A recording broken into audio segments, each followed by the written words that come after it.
What if the key to avoiding regret, winning people's respect, and even gaining wisdom was simply learning when to say nothing? It sounds almost too simple, doesn't it? After all, in a world that rewards speaking up, sharing opinions, and posting our thoughts instantly online, the idea that silence could be powerful feels completely backward. Yet, throughout history, some of the greatest leaders, thinkers, and spiritual teachers all agreed on one thing: silence isn't weakness. It's strategy, it's self-control in its purest form. And when used correctly, it can shape your relationships, your reputation, and even your future in ways that constant talking never will. But here's the twist. Staying silent isn't as easy as it sounds. In fact, for most of us, it's one of the hardest skills to master. And the people who've done it well, they've left behind some of the most fascinating lessons you'll ever hear. But that's just the beginning. The real story starts when you discover why the world's wisest people often chose silence over speech.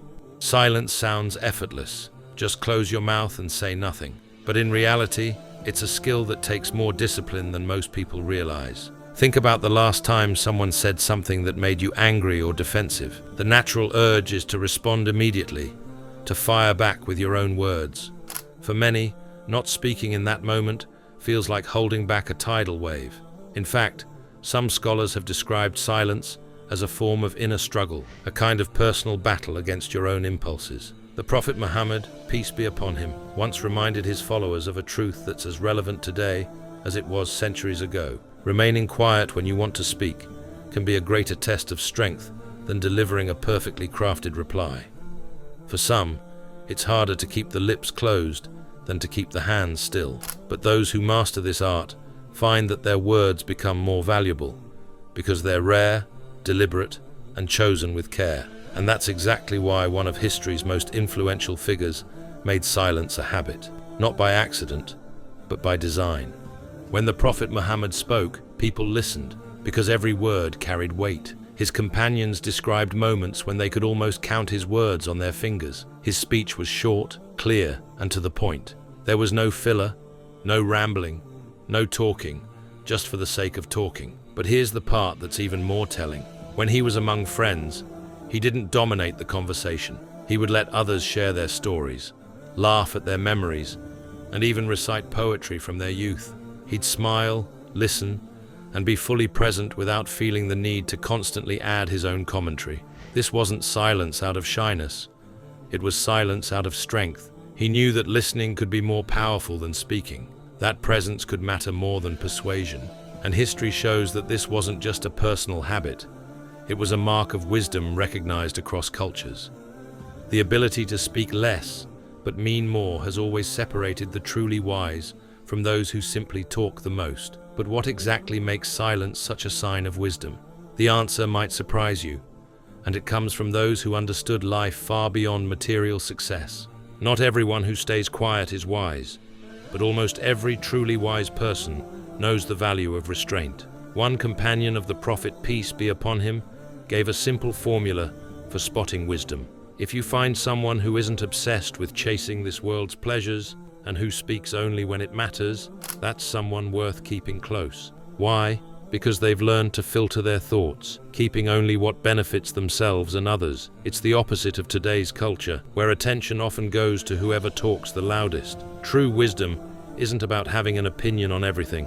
It's about knowing when your opinion actually adds value. Silence, in this sense, is like a filter for the soul. It removes the noise, the ego, the impulse to prove yourself, leaving behind only what's necessary. And when such a person does speak, their words hit harder, land deeper, and linger longer. But here's the catch. Most people don't fail because they lack things worth saying. They fail because they can't stop themselves from saying what doesn't need to be said. And that's where the danger begins, because as we'll see next, the tongue is far more powerful and far more dangerous than most people realize. One sentence. That's all it takes to undo years of trust, friendship, or love. A careless comment in anger can burn bridges you never meant to cross. An unfiltered remark in frustration can create wounds that no apology can fully heal. And once those words are out, you can't pull them back. The reality is simple. Most of us get into trouble far more often for what we say than for what we keep to ourselves. In fact, you'll rarely be criticized for staying silent, but you'll almost always be judged for speaking recklessly. Think about it. Arguments that spiral out of control, relationships that dissolve overnight, careers that collapse in a single viral moment. So often, they begin with just a few thoughtless words. It's no wonder that scholars and wise elders throughout history warned against speaking too much. They understood that the tongue, while small, has the power to build or destroy, and far too many people choose destruction without even realizing it. But this isn't just religious advice. Across cultures, from ancient philosophers to modern thinkers, the same truth appears again and again. Those who control their words control their destiny. The respect for silence isn't limited to one faith or culture. It's a universal truth recognized by some of the greatest minds in history. The philosopher Plato once said, "Wise men speak because they have something to say. Fools speak because they have to say something." It's a line that could have been written yesterday, especially in an age where millions feel pressured to share every thought instantly online. Centuries later, Francis Bacon described silence as the sleep that nourishes wisdom. His point was simple. Without pauses, reflection dies. And without reflection, wisdom never has a chance to grow. Even in Eastern traditions, long periods of quiet are considered essential to inner clarity. While meditation practices differ, the common thread is stillness, creating space between thought and speech so you can choose your words carefully. Islamic history, too, holds powerful voices on the subject. Ibrahim ibn Adham, a renowned scholar and ascetic, put it bluntly, the pinnacle of worship is to think a lot and be quiet. In other words, wisdom flourishes when thought outweighs speech. Different times, different lands, different languages, and yet the same conclusion. Silence is not emptiness, it's preparation. And in today's world, where most of our speech happens through keyboards and screens, the challenge of silence has taken on a whole new meaning. In the past, controlling your tongue meant holding back your voice. Today, it also means controlling your fingers. Every post, every comment, every tweet, these are our modern spoken words. And just like speech, once they're out there, they can't be taken back. A heated reply typed in 30 seconds can cause damage that lasts for years. We live in an age where outrage spreads faster than truth, and impulsive reactions get more attention than thoughtful ones. That's why the discipline of silence is more important than ever. Before you post, before you share, before you click send, ask yourself, will this help or harm? Will I regret this tomorrow? Digital silence isn't weakness, it's wisdom.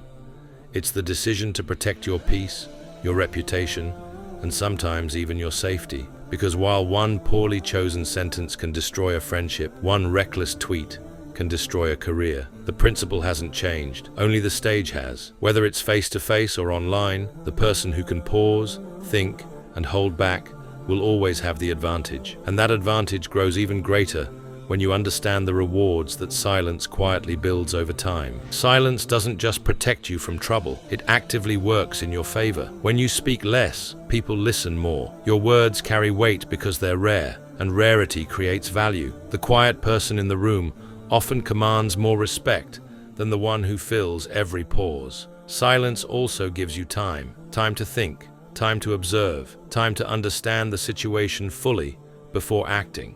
That pause can mean the difference between a wise decision and a mistake you'll regret. It's also a shield.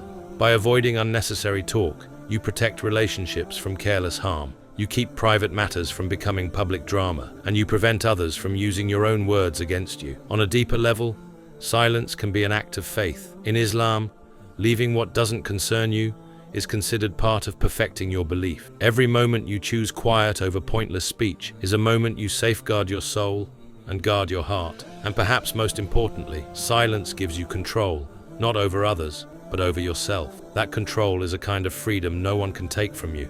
But there's one more truth to remember. Silence isn't always the answer.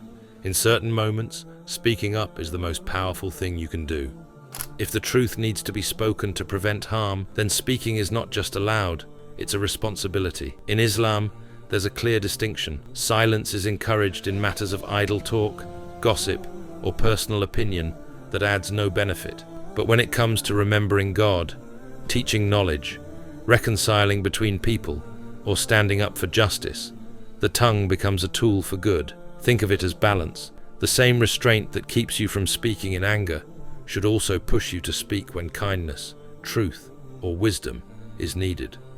Silence in the wrong moment can close doors that might never open again. The art is knowing which moment you're in, the one where silence protects, or the one where speech saves. Prophet Muhammad left us with a simple yet life-changing rule. Whoever believes in Allah the last day should say what is good or remain silent.